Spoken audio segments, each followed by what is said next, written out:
And salary range ಬಗ್ಗೆ ಹೇಳಿ ಅಂತ ಹೇಳಿದ್ದಾರೆ. ಆಕ್ಚುಲಿ ಇದು ಕೂಡ ತುಂಬಾ ಒಳ್ಳೆ ಕ್ವೆಶನ್. ಸ್ಯಾಲರಿ ನಿಮ್ ಮಾಸ್ಟರ್ಸ್ ಗ್ರಾಜುಯೇಟ್ ಆಗಿದ್ರೆ, ಬ್ಯಾಚುಲರ್ಸ್ ಅಲ್ಲ, ಇಲ್ಲಿಗೆ ಬಂದು ನೀವು ಮಾಸ್ಟರ್ಸ್ ಏನಾದ್ರು ಗ್ರಾಜುಯೇಟ್ ಆಗಿದ್ರೆ ನಿಮ್ಗೆ minimum 18K euros annual package, 18K euros per annum ನ ನಿಮ್ಗೆ ಕೊಡ್ಬೇಕು. ಮಿನಿಮಮ್ 18K ಇರುತ್ತೆ. ಅದು ಡಿಪೆಂಡ್ಸ್, 18 to 21K euros ಮಧ್ಯ ಇರುತ್ತೆ ನಿಮ್ಗೆ ಫ್ರೆಶರ್ಸ್ ಆಗಿದ್ರೆ.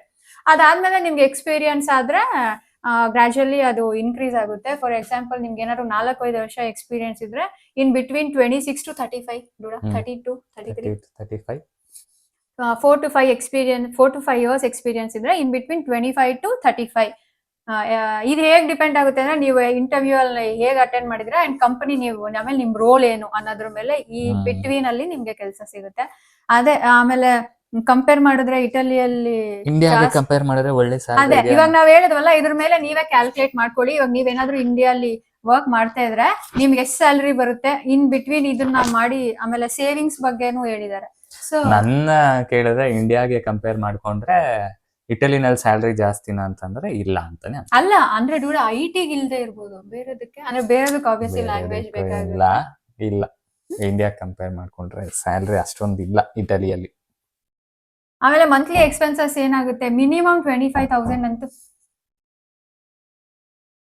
ಮಂತ್ಲಿ ಎಕ್ಸ್ಪೆನ್ಸಸ್ ಎಷ್ಟಾಗುತ್ತೆ ಅಂದ್ರೆ ಮಿನಿಮಮ್ 25K ಆಗುತ್ತೆ. ಅಲ್ಲ 25K ರುಪೀಸ್ ಅಲ್ಲಿ ಜಾಸ್ತಿ ಆಗುತ್ತೆ. 30K ರೂಮ್ ರೆಂಟೇನೆ ನಿನಗೆ ಆಲ್ಮೋಸ್ಟ್ 200 ವರೆಗೂ ಆಗೋಗುತ್ತೆ.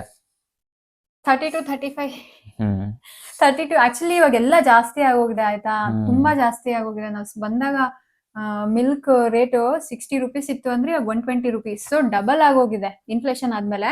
So 35 monthly expenses, 35 including rent, bills, ಊಟದ್ದು ಆಗ್ಬಹುದು.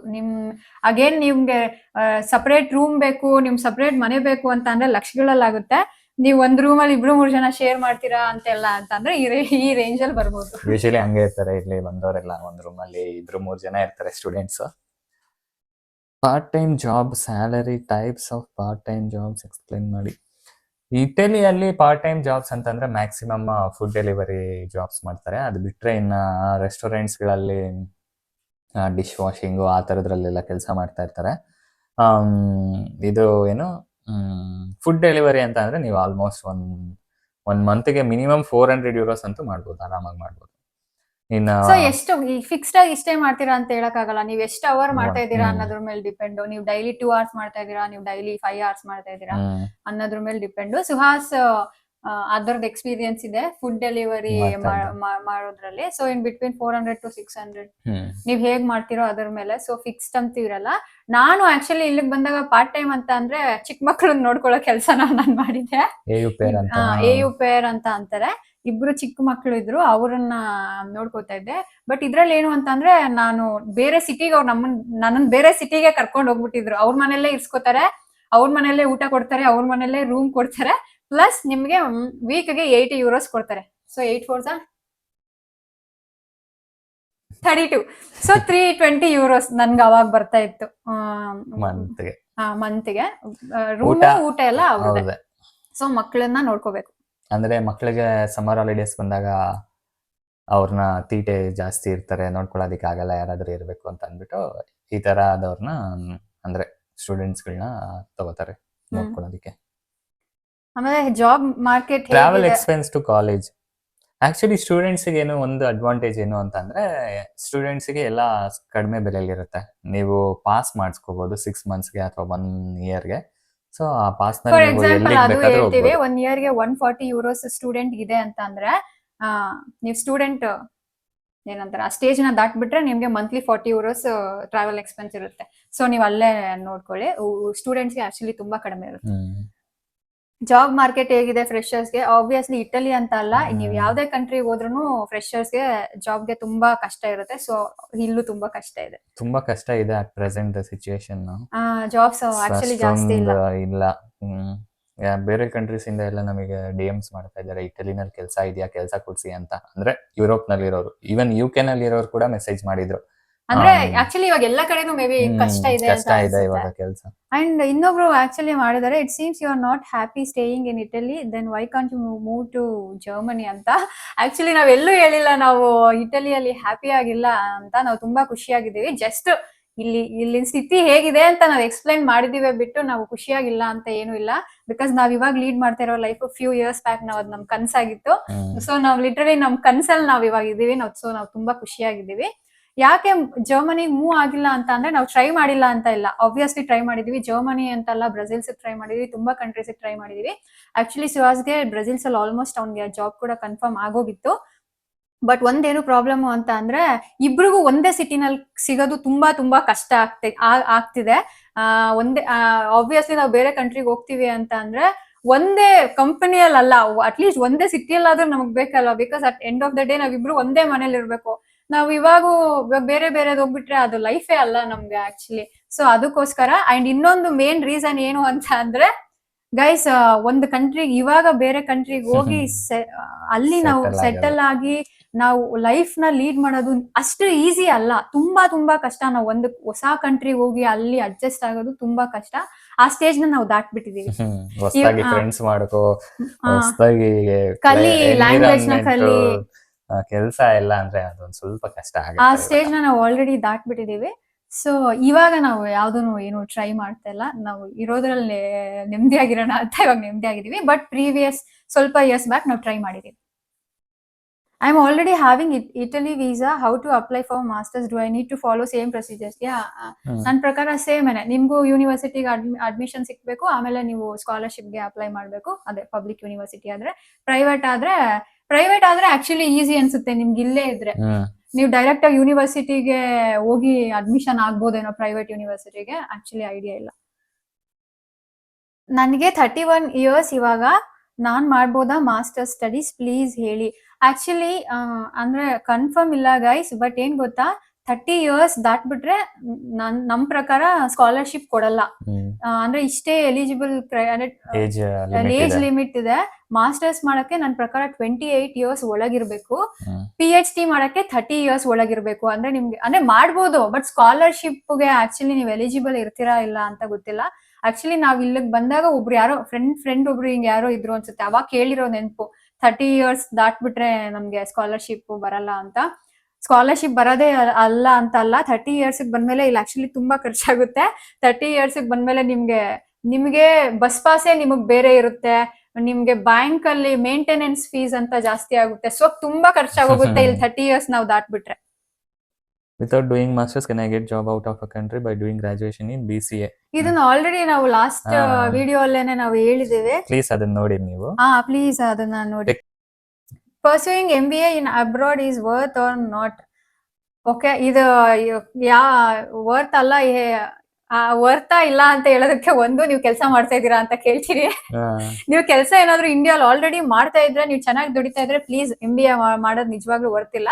ನೀವ್ ಇವಾಗ ಬ್ಯಾಚುಲರ್ಸ್ ಗ್ರಾಜುಯೇಟ್ ಆಗಿದ್ದೀರಾ ಅಂತ ಅಂದ್ರೆ ಎಕ್ಸ್ಪೀರಿಯನ್ಸ್ ಇಲ್ಲ ನಿಮ್ಗೆ ಕೆಲ್ಸದ್ದು ಅಂತ ಅಂದ್ರೆ ನೀವು ಟ್ರೈ ಮಾಡ್ಬೋದು.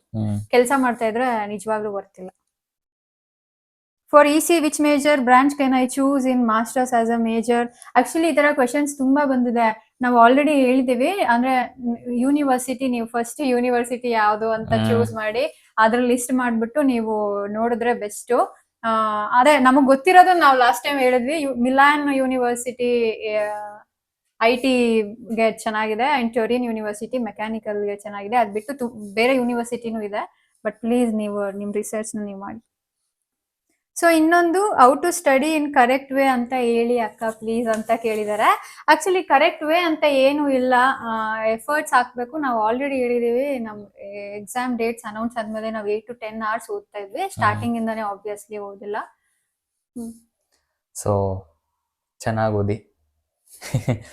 ಭಯ ಏನ್ ಪಡ್ಬೇಡಿ, ನೀವು ಓದಿದ್ರೆ ನಿಜ ಏನ್ ಭಯ ಪಡ್ಬೇಡಿ, ಆರಾಮಾಗಿ. ಆಮೇಲೆ ನಮ್ಮ ಇಲ್ಲಿ ಎವ್ಯಾಲ್ಯೂಯೇಟ್ ಹೇಗ್ ಮಾಡ್ತಾರೆ ಅಂತಂದ್ರೆ, ಅವ್ರು 100% ಕರೆಕ್ಟ್ ಆಗೇ ಇರ್ಬೇಕು ಅಂತ ಏನ್ ಎಕ್ಸ್ಪೆಕ್ಟ್ ಮಾಡಲ್ಲ. ನಿಮ್ ಅರ್ಥ ಹೇಗ್ ಮಾಡ್ಕೊಂಡಿದ್ರೆ, ನಿಮ್ ಪ್ರೆಸೆಂಟೇಶನ್ ಹೇಗಿದೆ, ನಿಮ್ ಪ್ರೊಸೀಜರ್ ಅಂದ್ರೆ ನಿಮ್ ಹೇಗೆ ಅರ್ಥ ಮಾಡ್ಕೊಂಡು ಅದನ್ನ ಪೇಪರ್ ಮೇಲೆ ರಿಫ್ಲೆಕ್ಟ್ ಮಾಡಿದೀರಾ ಅಂತ ನೋಡ್ತಾರೆ ಅಷ್ಟೇ. ಅಂಡ್ ಗೈಸ್ ತುಂಬಾ ಒಳ್ಳೆಯವರು, ಅದ್ರಲ್ಲಿ ಏನು ಇಲ್ಲ, ತುಂಬಾ ಹೆಲ್ಪ್ ಮಾಡ್ತಾರೆ. ನೀವು ಇಟಾಲಿಯನ್, ನಿಮ್ ಕ್ಲಾಸ್ಮೇಟ್ಸ್ ಇಟಾಲಿಯನ್ಸ್ ಕೂಡ ಆಕ್ಚುಲಿ ನಾವು ಆಲ್ರೆಡಿ ಹೇಳಿದೀವಿ, ನಮಗ್ ತುಂಬಾ ತುಂಬಾ ಹೆಲ್ಪ್ ಮಾಡಿದ್ದಾರೆ. ಸೊ ಏನು ಭಯ ಪಡೋದು ಏನು ಇಲ್ಲ. ಅಂಡ್ ಇನ್ನೊಂದು, ಕ್ಲಾಸ್ ಅಟೆಂಡ್ ಮಾಡಿ. ಕ್ಲಾಸ್ ಕಂಪಲ್ಸರಿ ಇಲ್ಲ ಅಂತ ಅಟೆಂಡ್ ಮಾಡ್ಲಿಲ್ಲ ಅಂದ್ರೆ ಕಷ್ಟ ಆಗ್ಬೋದು, ಇದೊಂದು ಹೇಳ್ಬೋದು. ನೀವು ಕ್ಲಾಸ್ ನ ರೆಗ್ಯುಲರ್ ಆಗಿ ಅಟೆಂಡ್ ಮಾಡಿದ್ರೆ ನಿಮ್ಗೆ ಕ್ಲಾಸ್ ಅಲ್ಲೇ ಎಷ್ಟೊಂದು ನಾಲೆಜ್ ಬಂದ್ಬಿಡುತ್ತೆ. ಆಮೇಲೆ ಅವ್ರು ಅಲ್ಲಿ ಹೇಳ್ತಾ ಇರ್ತಾರೆ, ಯಾವ್ದು ಟಾಪಿಕ್ ಹೇಳ್ತಾ ಇರ್ತಾರೆ ನೋಡಿ, ಫೈನಲ್ ಆಗು ನೀವು ಅದೇ ಓದ್ಬೇಕು.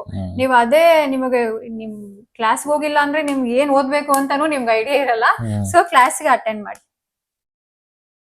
ಅಕ್ಕ ಜಾಬ್ ಹೇಗಿದೆ ಇಟಲಿಯಲ್ಲಿ? UK ಹೋಗ್ಬೋದಾ? ಜಾಬ್ ಹೇಗಿದೆ ಇಟಲಿಯಲ್ಲಿ? ಕರೆಂಟ್ಲಿ ಇಟಲಿಯಲ್ಲಿ ಜಾಬ್ ಚೆನ್ನಾಗಿಲ್ಲ, UK ಹೋಗ್ಬೋದಾ? ಟ್ರೈ ಮಾಡ್ಬೋದು. ಇಟಲಿ ವೀಸಾ ಇಟ್ಕೊಂಡು ನೀವು UK ಹೋಗಕ್ಕಾಗಲ್ಲ, ಯಾಕಂದ್ರೆ UK ರೀಸೆಂಟ್ಲಿ ಯುರೋಪಿಯನ್ ಯೂನಿಯನ್ ಇಂದ ಸಪರೇಟ್ ಆಗಿದೆ. ಸೊ ನಾವು UK ಹೋಗಕ್ಕಾಗಲ್ಲ. UK ಬಿಟ್ ಯುರೋಪಿಯನ್ ಯೂನಿಯನ್ ಅಲ್ಲಿ 26 ಕಂಟ್ರೀಸ್ ಏನಿದೆ ಅದ್ರಲ್ಲಿ ನೀವು ಹೋಗ್ಬೋದು. ಅದೇ ನಾವ್ ಹೇಳಿದ್ವಿ ಅಲ್ಲ, ಈಗ ನಮ್ಮ ಹತ್ರ ಇರೋ PR ಏನಿದೆ ಅಂದ್ರೆ ಪರ್ಮನೆಂಟ್ ರೆಸಿಡೆನ್ಸ್ ಏನಿದೆ, ಈ ರೆಸಿಡೆನ್ಸ್ ಅಲ್ಲಿ ನಾವು ಯಾವ ಕಂಟ್ರಿಗೆ ಬೇಕಾದ್ರೂ ಜಾಬ್ ನ ಅಪ್ಲೈ ಮಾಡ್ಬೋದು ಅಂಡ್ ಹೋಗ್ಬೋದು. ಸ್ಟೂಡೆಂಟ್ ವೀಸಾ ಇರ್ಬೇಕಾದ್ರೆ ನಾವು ಬೇರೆ ಕಂಟ್ರೀಸ್ಗೆ, ಅಂದ್ರೆ ಇಟಲಿ ಸ್ಟೂಡೆಂಟ್ ವೀಸಾ ಇದೆ ಅಂದ್ರೆ ಇಟಲಿ ಬಿಟ್ಟು ನೀವು ಬೇರೆ ಕಂಟ್ರೀಸ್ಗೆ ಅಪ್ಲೈ ಮಾಡೋದಿಕ್ ಆಗೋದಿಲ್ಲ. ಏನು ಜಾಬ್ಗೆ ಅಪ್ಲೈ ಮಾಡಕ್ಕಾಗಲ್ಲ, ಬಟ್ ನೀವು ಟೂರಿಸ್ಟ್ ಆಗಿ ಹೋಗ್ಬೋದು. ಇದನ್ನ ಹೇಳ್ಬಿಡ್ತೀವಿ, ನೀವು ಸುತ್ತಾಡಕ್ ಹೋಗ್ಬೋದು, ಸುತ್ತಾಡಕ್ ಹೋಗಕ್ ಪ್ರಾಬ್ಲಮ್ ಇಲ್ಲ. ಬಟ್ ಸ್ಟೂಡೆಂಟ್ ವೀಸಾ ಇಟ್ಕೊಂಡು ಬೇರೆ ಕಂಟ್ರೀಸ್ಗೆ ಅಪ್ಲೈ ಮಾಡಕ್ಕಾಗಲ್ಲ ಅಷ್ಟೇ. ಆಮೇಲೆ ವೀಸಾ ಹೇಗಿದೆ ಅಂತ ಕೇಳಿದರೆ, ಅದು ವೀಸಾ ಹೇಗಿದೆ ಅಂತ ಅಂದ್ರೆ ಅರ್ಥ ಆಗಿಲ್ಲ. ವೀಸಾ ಹೇಗಿದೆ ಅಂತ ಹೇಳಕ್ ಆಗಲ್ಲ, ಕಂಪ್ಲೀಟ್ಲಿ ಎಂಬಸಿ ಅವರು ವೀಸಾ ಕೊಡ್ತಾರ ಇಲ್ಲ ಅನ್ನೋದ್ರ ಮೇಲೆ depend. What qualification is good for job ಡೂಡ? ವಾಟ್ ಕ್ವಾಲಿಫಿಕೇಶನ್ ಹೆಂಗ್ ಹೇಳಕ್ಕಾಗುತ್ತೆ ಯಾವ್ದು ಅಂತ? ನನಗ್ ಕೇಳಿದ್ರೆ ನಾವು IT ಅಲ್ಲಿ ಇರೋದ್ರಿಂದ IT ಚೆನ್ನಾಗಿದೆ ಅಂತ ನಾವ್ ಹೇಳ್ಬೋದು, ಬೇರೆ ಓದಿರೋರು ಅವ್ರದ್ದು ಚೆನ್ನಾಗಿದೆ ಅಂತ ಹೇಳ್ಬೋದು. ಹಂಗೆ ಹೇಳಕ್ ಆಗಲ್ಲ. ಆಮೇಲೆ ನಮಗ್ ಬೇರೆ ಫೀಲ್ಡ್ ಬಗ್ಗೆ ಐಡಿಯಾ ಕೂಡ ಇರಲ್ವಲ್ಲ, ನಾವು ಅದು ಚೆನ್ನಾಗಿದೆ ಚೆನ್ನಾಗಿಲ್ಲ ಅಂತ ಹೇಳಕ್ ಬರಲ್ಲ. ಒಳ್ಳೆ ದುಡ್ಡು ಬೇಕು ಅಂದ್ರೆ IT ನಲ್ಲಿ ದುಡ್ಡಿದೆ. Can you please tell me about biotechnology company? Guys ನಿಜ ಐಡಿಯಾ ಇಲ್ಲ ಬಯೋಟೆಕ್ನಾಲಜಿ ಕಂಪನಿ ಯಾವುದು ಅಂತ. ನಿಮ್ಗೆ ಗೊತ್ತಿರುತ್ತೆ ನಿಮ್ ಕಂಪನಿ ಅಂದ್ರೆ ನೀವು ಯಾವ್ಯಾವ ಕಂಪನಿಗೆ ಇದೆ ಅಂತ. ಸೊ ನೀವೇನೆ ಲಿಂಕ್ಡ್ಇನ್ ಅಲ್ಲಿ ಸರ್ಚ್ ಮಾಡಿ. ಅಂಡ್ ಇನ್ನೊಬ್ರು ಸಿವಿಲ್ ಇಂಜಿನಿಯರಿಂಗ್ ಬಗ್ಗೆ ಕೇಳಿದ್ದಾರೆ. ಸೊ ಅದ್ರ ಬಗ್ಗೆನೂ ಗೊತ್ತಿಲ್ಲ, ಅಂದ್ರೆ ಜಾಬ್ಸ್ ಬಗ್ಗೆ ಹೇಳ್ತಾ ಇರೋದು. ನೀವೇ ಪ್ಲೀಸ್ ಲಿಂಕ್ಡ್ಇನ್ ಅಲ್ಲಿ ಫಿಲ್ಟರ್ ಮಾಡ್ಬಿಟ್ಟು ನೋಡಿ. ಆಮೇಲೆ ಇನ್ನೊಬ್ರು ಕೇಳಿದಾರೆ, ಆಕ್ಚುಲಿ ಫ್ರಾನ್ಸ್ ಐರ್ಲೆಂಡ್ ಅಲ್ಲೆಲ್ಲ ಹೇಗಿದೆ ಏನು MBA ಅಂತ. ಆಕ್ಚುಲಿ ನಮ್ಗೆ ಯಾರು ಅಲ್ಲಿನ ಫ್ರೆಂಡ್ಸ್ ಇಲ್ಲ, ಸೊ ನಮ್ಗೆ ಐಡಿಯಾ ಇಲ್ಲ. ಸೊ ನಿಮಗ್ ಬೇಕು ಅಂದ್ರೆ ಅಲ್ಲಿ ಆಲ್ರೆಡಿ ಇರೋರನ್ನ ಕಾಂಟ್ಯಾಕ್ಟ್ ಮಾಡಿದ್ರೆ ಆಕ್ಚುಲಿ ನಿಮ್ಗೆ ಒಳ್ಳೇದು. ಆಮೇಲೆ ಇದು ತುಂಬಾ ಜನ ಕೇಳ್ತಾ ಇದ್ದಾರೆ, ನರ್ಸಿಂಗ್ ಬಗ್ಗೆ ಹೇಳಿ, ನಾವು ಏನು ಅಂತ ನರ್ಸಿಂಗ್ ಬಗ್ಗೆ ನನಗೇನು ಐಡಿಯಾ ಇಲ್ಲ, ಗೊತ್ತಿಲ್ಲ. ಅಂದ್ರೆ ನಮ್ ಫ್ರೆಂಡ್ಸ್ ಎಲ್ಲ IT ಬ್ಯಾಕ್ಗ್ರೌಂಡ್ ಇರೋದ್ರಿಂದ ಅದ್ರ ಬಗ್ಗೆ ಏನಾದ್ರು ನೀವು ಕ್ವೆಶನ್ಸ್ ಕೇಳಿದ್ರೆ ನಮ್ಮ ಹತ್ರ ಸ್ವಲ್ಪ ಆದ್ರೂ ಆನ್ಸರ್ಸ್ ಇರುತ್ತೆ. ಬಟ್ ಇದ್ರ ಬಗ್ಗೆ ಎಲ್ಲ ನಿಜ ಐಡಿಯಾ ಇಲ್ಲ. ಇನ್ನೊಬ್ರು MBBS ಬಗ್ಗೆ ಕೇಳಿದಾರೆ, MBBS ನ ನೀಟ್ ಇಲ್ದಿರ ಮಾಡ್ಬೋದಾ ಅಂತ. ಗೊತ್ತಿಲ್ಲ, ಅದು ಗೊತ್ತಿಲ್ಲ. ಆಕ್ಚುಲಿ ನಾನು ಕೇಳೇ ಇಲ್ಲ ಇಟಲಿಗೆ MBBS ಮಾಡಕ್ ಬರೋರ್ನ ನಾನು ಕೇಳೇ ಇಲ್ಲ. ಯುಕ್ರೇನ್ ಕೇಳಿದೀನಿ, ರಷ್ಯಾ ಕೇಳಿದೀನಿ. ಯುಕ್ರೇನ್, ರಷ್ಯಾ, ಫಿಲಿಪೀನ್ಸ್ ಅಲ್ಲಿಗೆ ಹೋಗೋರ್ನ ಕೇಳಿದೀನಿ, ಬಟ್ ಇಟಲಿಗೆ ಬರೋರ್ನ ನಿಜ ಗೊತ್ತಿಲ್ಲ ನಮ್ಗೆ. ಆಮೇಲೆ ಇನ್ನೊಬ್ರು ನಿಮ್ದು BE ಸ್ಕೋರ್ ಎಷ್ಟಿದೆ ಅಂತ ಕೇಳಿದಾರೆ. ನಾವಿಬ್ರು FCD ಸ್ಟೂಡೆಂಟ್ಸೇ. ಸೊ FCD ಅಂತಂದ್ರೆ ಈಗಿನ ಇರೋರ್ಗೆ ಗೊತ್ತಾಗಲ್ಲ ಅನ್ಸುತ್ತೆ. ನಾವು ಗ್ರಾಜುಯೇಟ್ ಆದಾಗ ಅದು FCD ಅಂತ ಒಂದಿತ್ತು, ಅಂದ್ರೆ 70 and above ಬಂದ್ರೆ FCD, first class with distinction ಅಂತ. ಸೊ ಇಬ್ರಿಗೂನು FCD ಇದೆ. ಸೊ ಎಲ್ಲಾ ಕ್ವೆಶನ್ಸ್ ಸೊ ಇಬ್ರಿಗೂನು FCD ಇದೆ. ಸೊ ನಾವೇನ್ ಹೇಳ್ತೀವಿ ಅಂತ ಅಂದ್ರೆ, ನೀವು ತುಂಬಾ ಜನ ಹೇಳಿರ್ತಾರೆ 10th marks card, PUC marks card ಎಂದಕ್ಕೆ ಯೂಸು, ಎಲ್ಲ ಸುಮ್ನೆ ಸಿಮ್ ತಗೊಳ್ಳೋದಿಕ್ಕೆ, ವೆರಿಫಿಕೇಶನ್ಗೆ, ಅಡ್ರೆಸ್ ಪ್ರೂಫ್ಗೆ ಅಷ್ಟಕ್ಕೆ ಅಂತ ಇರ್ತಾರೆ. ಸೊ ನಾವು ಅದನ್ನ ಎಂಕರೇಜ್ ಮಾಡಲ್ಲ. ಚೆನ್ನಾಗಿ ಓದಿ. ಯಾರು ಹೇಳ್ತಾರೆ ಅದನ್ನ ಸಿಮ್ ತಗೊಳ್ಳಕ್ಕೆ? ಅವಾಗೆಲ್ಲ ಹೇಳ್ತಾರೆ, ಈಗ್ಲೂ ಹೇಳ್ತಾರೆ, ಯಾಕೆ ಬೇಕು ಮಾರ್ಕ್ಸ್ ಎಲ್ಲ, ಯಾಕೆ ಬೇಕು 35 ಸಾಕು, ಆತರ ಎಲ್ಲ. ಸೊ ನೀವು ಅದನ್ನ ಏನಂತಾರೆ ಅದನ್ನ ತಲೆಯಲ್ಲಿ ಇಟ್ಕೊಂಡು ಸಾಕು 35 ಯಾಕೆ ಬೇಕು ಅಂತ ಎಲ್ಲ ನೀವು ತಲೆಯಲ್ಲಿ ಇಟ್ಕೊಂಡು 35 ಯಾಕೆ ಬೇಕು ಅಲ್ಲ ಸಾಕು ಅಂತ ಪ್ಲೀಸ್ ಅಷ್ಟನ್ನೆಲ್ಲ ನೀವು ಮಾಡಕ್ ಹೋಗ್ಬೇಡಿ. ಚೆನ್ನಾಗಿ ಚೆನ್ನಾಗ್ ಓದಿ ಓದಿ. ತುಂಬಾ ಚೆನ್ನಾಗಿ ಓದಿ. ಚೆನ್ನಾಗಿ ಓದಿದ್ರೆ ಒಳ್ಳೆ ಪೊಸಿಷನ್ ಗೆ ಹೋಗ್ತೀರಾ. ಅಂಡ್ ಇನ್ನೊಂದು ಒಳ್ಳೆ ದುಡ್ಡು. ಹೌದು, ಇನ್ನೊಂದು ಹೇಳ್ಬೇಕು ನಿಮ್ಗೆ ಮೋಟಿವೇಶನ್ ಬರಕ್ಕೆ, ಏನು ಗ್ರಾಜುಯೇಟ್ ಆದ್ರೆ ಸಾಕು ಅಂತ ನಿಮ್ಗೆ ಆಕ್ಚುಲಿ ನೀವು ಗ್ರಾಜುಯೇಟ್ ಆದಾಗ ಕಂಪನೀಸ್ ಬರುತ್ತೆ ಅಲ್ವಾ. ಇವಾಗ ಫಾರ್ ಎಕ್ಸಾಂಪಲ್ 70 ಮೇಲೆ ಕಟ್ ಆಫ್ ಇರುತ್ತೆ. ಸೊ ನೀವು ಅಲ್ಲಿ ಎಲಿಜಿಬಲ್ ಇರಲ್ಲ ಅಲ್ವಾ. ಇವಾಗ ನಾವು 70 ಮೇಲೆ ಇದ್ದಿದ್ದಕ್ಕೆ ಬರೋ ಕಂಪನೀಸ್ಗೆಲ್ಲ ಎಲಿಜಿಬಲ್ ಇರ್ತೀವಿ.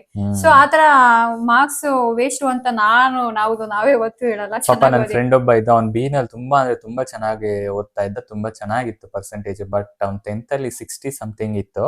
ಬಟ್ ನಮ್ಮ ಕಾಲೇಜಿಗೆ ಬಂದಿದ್ದ ಕಂಪನೀಸ್ ಎಲ್ಲ 70 ಕೇಳಿದ್ರು. ಅಂದ್ರೆ 10th ನಲ್ಲಿ 70, PU ನಲ್ಲಿ 70, B ನಲ್ಲಿ 70. ಪಾಪ ಅವನ್ಗೆ ಈ ಯಾವ್ದಕ್ಕೂ ಅಟೆಂಡೇ ಮಾಡಕ್ ಆಗ್ತಾ ಇರ್ಲಿಲ್ಲ, ಇದೊಂದೇ ಒಂದು 10th ಇಂದ. ಸೊ ಪ್ಲೀಸ್ ಎಲ್ಲರೂ ಚೆನ್ನಾಗಿ ಓದಿ. ನಾವು ಚೆನ್ನಾಗಿ ಓದಿದೀವಿ, ಈಗ ಒಳ್ಳೆ ಪೊಸಿಷನ್ ಅಲ್ಲಿ ಇದೀವಿ.